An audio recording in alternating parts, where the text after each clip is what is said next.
What's up, everybody? Happy Thursday. Hope all you're having a great day so far. Getting into this episode of GH. Woo! This episode was the shit. My goodness, a lot of crazy. Damn, it was some crazy going on in this episode. But let me just first and foremost say this. Um, Head writers, absolutely not. We are not heading down this road because I will be damned if you kill off Britt Westmore. We're not gonna do this. I refuse. We're not gonna do that. Nah, absolutely the fuck not. Nope. Don't even think about it. Cause I don't like where this story is heading with that whole hand trembling shit. I don't like that. Y'all not about to kill my boo. We not about to do this. Absolutely no. Mm-mm. Rethink. Um, and it's crazy because when Britt's hand started trembling, Jason didn't even notice. I'm like, and usually Jason is pretty good about observing things. You know, he has that gift. But the thing was, it was right in his face that her hand was trembling. Like you could see that. And but what caught him off guard was when she said that she doesn't have a whole lot of time left. And he was wondering what the hell she meant by that. And she covered it up by saying, like, she was talking about she got a bunch of patients to see. She's the chief of staff. She has a hospital to run. Um, because pretty much they figure what Cyrus is trying to do with this new drug. Because when she ran the test on the lab rats and she did her own report, it contradicts Cyrus's initial report. Because his report, he's trying to get it passed by the board of directors of the hospital and he's trying to get it approved by the FDA. But the report that she ran says otherwise. But when she looked to go see her report, all her information was gone. All the whole report was gone. All her backups, the whole file was empty. So that tells me obviously that Cyrus got into the system and he erased it. I mean, it wouldn't be hard for him to get into the system because he's the chairman of the board. He has access to that. So if I'm saying this correctly and I'm thinking correct, Cyrus finagled that report. Basically, he juked the report to make it look good for the board and for the FDA. But if you really run that test again the right way, without finagling anything, then you will see that that drug is highly addictive and it's an illegal drug. Cyrus is an ass. Like, he is really doing whatever he can to get this drug approved. And Jason or somebody need to shut that shit down. Um, thank God Britt made an appointment with her doctor and you know, trying to figure out what's going on with her. But the way she's been acting and talking, I'm like, she's making it sound like she has a death sentence. I'm like, Britt, please tell me you're not dying. Absolute the fuck not. No. I refuse. Nope. I need Britt Westbourne in my life. I love me some Britt. I do. I'm not even gonna lie. Her whole character is a vibe to me. Like, I love that. She's such a gray area character. And y'all know I love a good gray area character. Because they don't see everything black and white. You know what I'm saying? Like, they try to do good, but they can be devious too. I love those. I'm drawn to those type of characters. I love it. You know what I mean? Like, they're not pushovers. Like, they try to do good, try to be good, but if you push that wrong button, they got something for your ass. They'll fix your little red wagon. And I'm here for that. And I need Britt to, I need Britt to survive this. I need her and Jason to get together. I need this to happen. It's really not often that you see Jason suited and booted. Like, him in a suit is just throwing me off right now because I'm used to the jeans and the black shirt. It's just throwing me completely off. But the shirt does complement his eyes. I will say that. It brings out the eyes because everybody know he got blue eyes. So definitely it's the right color for him. But Jason need to shut this down. So anyway, moving on from that. Cyrus. What is wrong with this nutcase? Cyrus has lost his damn mind. Like, he literally was about to punch Brando in his face. Like, when he balled up his hand at Brando. Cyrus looked like a lunatic. How the hell was Brando supposed to find his mom? Like, how is he? How? Brando doesn't have the resources to find your mother. How was he supposed to do that? How? I mean, using Cyrus's resources, there's no way Brando's gonna find that out. Um, so of course, Cyrus basically, now that Sonny's gone, Cyrus doesn't have any use for Brando because obviously he only hired Brando to stick it to Sonny. That's really what that was about. So with Sonny out of the way, there's no use for him because Jason and Brando obviously are not related, and without Sonny, Jason doesn't really give a shit about Brando. He doesn't have any use for him like that. Um, so he feels like, okay, well, I'm gonna terminate you. And we all know in Cyrus's language what terminate mean. We're not talking about fired. You get some type of unemployment compensation here. We're talking about terminate. Pow, pow, pow. And Brando knew it. So of course, he hit Jason up or whatever, panicking because he's like, shit done hit the fan. Like Cyrus is pretty much talking about getting rid of me. So Brando felt like Jason was trying to throw him to the wolves, so he walked away, and Jason took out his gun and shot him. I was like, what the fuck? I wasn't alarmed by that because something tells me it's a part of a plan. We all know Jason is a quick thinker. He thinks on his feet a lot. So him shooting Brando has to be a part of some plan because there's no way he's just going to shoot Brando. That ain't even Jason's style. He's not going to do that. So it's a part of a bigger picture. And I would like to know what that bigger picture is. Oh, this is not tea today. This is not tea. I ran out of my tea. So I had to go back to Old Faithful. My Coca-Cola. I shouldn't be drinking this, but I'm gonna treat myself. I love my Coca-Cola. But I do balance it out though. I drink my Coca-Cola, but I do drink a lot of water too, so it balances itself out. So yeah, I would really like to know. Oh, before I forget, somebody in the comments said that. They was like, you know what? I should get a branding deal from one of these companies. I do agree. Because you know what? I do shout their products out. And I do that because I use a lot of their products. So, I wouldn't mind getting a branding deal from Coca-Cola or Lipton or Arizona. I wouldn't mind it. I would be, listen, I'm here. Hit me up. Let's talk business.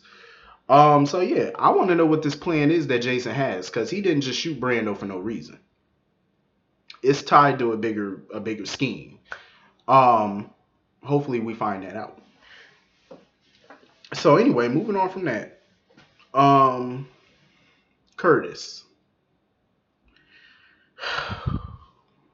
I am Team Curtis. I like Curtis. He has every right to be pissed off at Jordan. He does.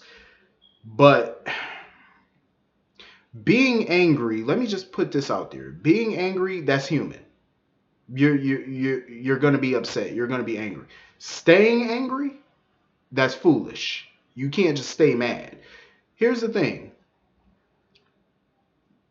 You can't fix a marriage if one of the participants is not willing to participate. If Curtis is not willing to jump into the ring and spar with Jordan to fix this marriage, Jordan can't do it herself, and Jordan is trying. I will give Jordan that. She made a big mess of things. But Jordan can't do it alone. You can't fix a marriage by yourself. It takes two. So Curtis is going to have to do something about that. He keeps saying that he's not ready, but Curtis, you've had 2 months. You know what I mean? You've had 2 months of separation to figure out what you want to do. 2 months to me is a good enough time to figure out, okay, I'm ready to talk. How after 2 months are you not ready to talk to your wife and try and fix this after 2 months of separation? Because some people are saying, well, they technically weren't separated, they were on a break. Let me just put this out there. Everybody has their own definition of things, their own opinions of things. But in my opinion, married people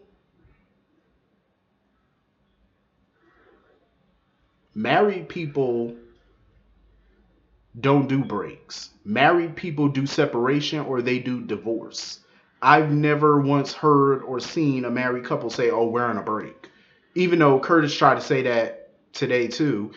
But my thing is, I don't believe in breaks within marriage. I don't believe in that. That's breaks are for people who are dating.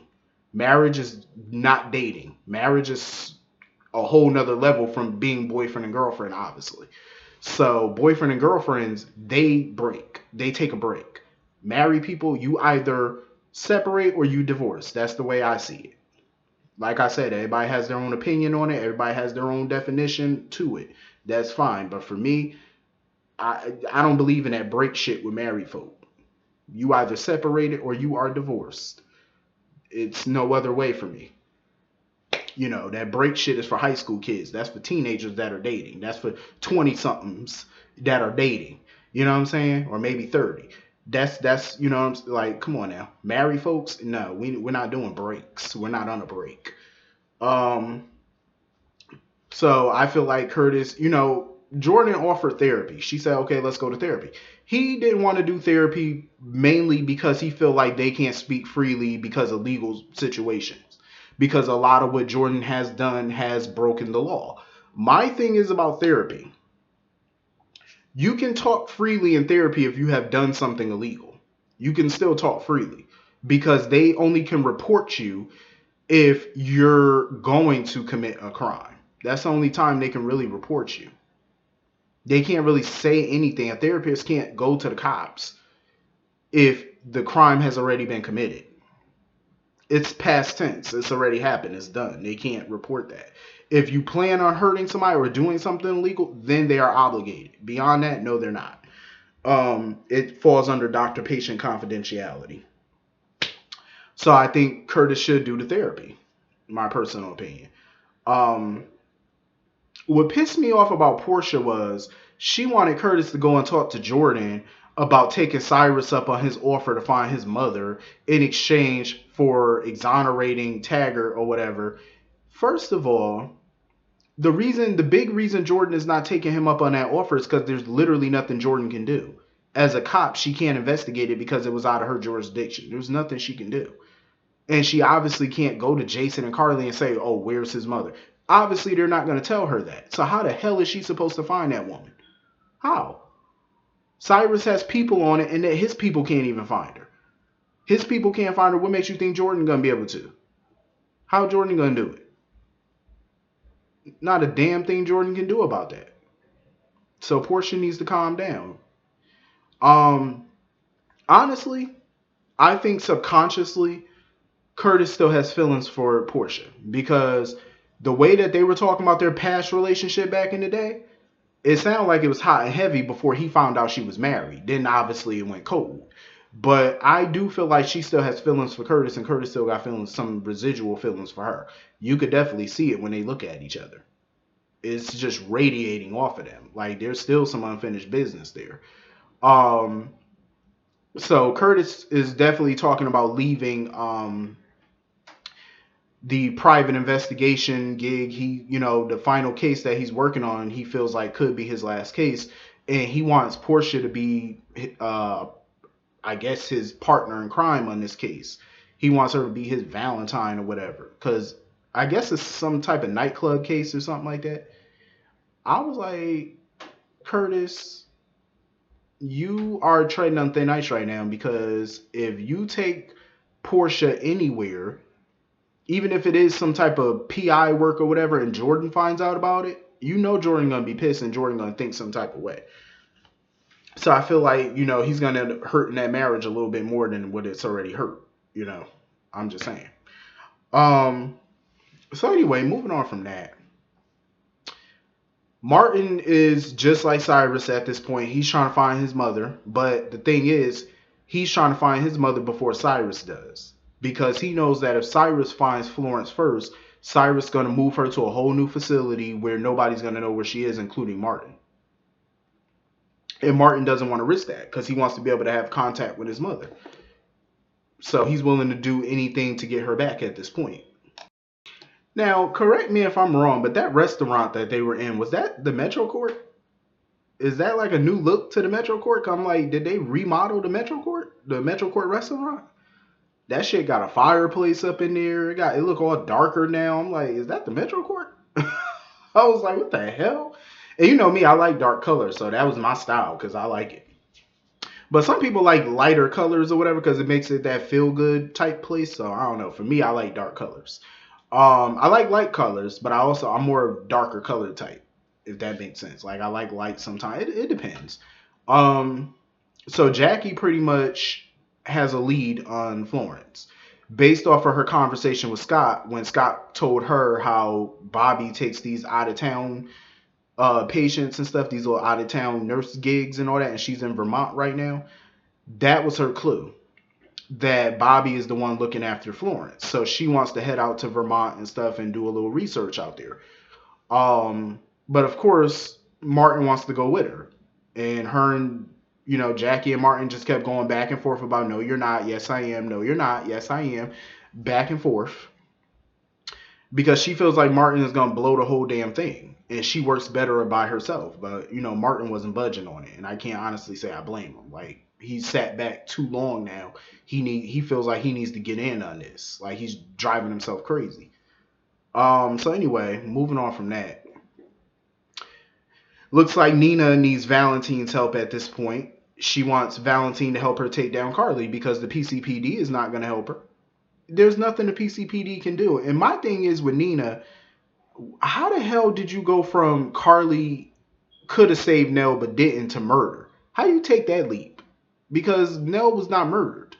If she was murdered, the case would have still been open if it was murder. Murder cases don't close until they're solved. So if it was they never ruled that case a murder. Nell's case was never a homicide. So how do you get that leap? Like, I don't get it. The way that she was demanding that, oh, Jordan needs to arrest Carly on what? All you heard was Carly say that she hesitated to save Nell for a second. That's not murder. And that's not evidence. That's considered hearsay. Because you heard it, but you didn't have it recorded. You didn't have any other witnesses to that conversation. It was just you. So that's considered hearsay. So that's not evidence. Sorry, not evidence. There's nothing Jordan can do about it. The case is closed and it's out of her jurisdiction. So of course, Jordan goes over to talk to Carly about it. And she gonna ask Carly, oh, did you push Nell to her death? Did you really think Carly, even if Carly did push her to her death, which she didn't, did you really expect Carly to just flat out admit that to you? Obviously not. Because Jordan pointed out how Carly's story contradicts her initial report, her initial story or whatever. So Jordan basically said that she's going to hand that information, that new information, off to the feds or the other authorities.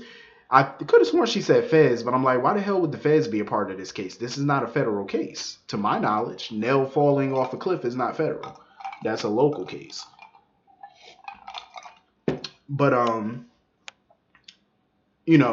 she basically told Carly, get your lawyer together. You're gonna need it.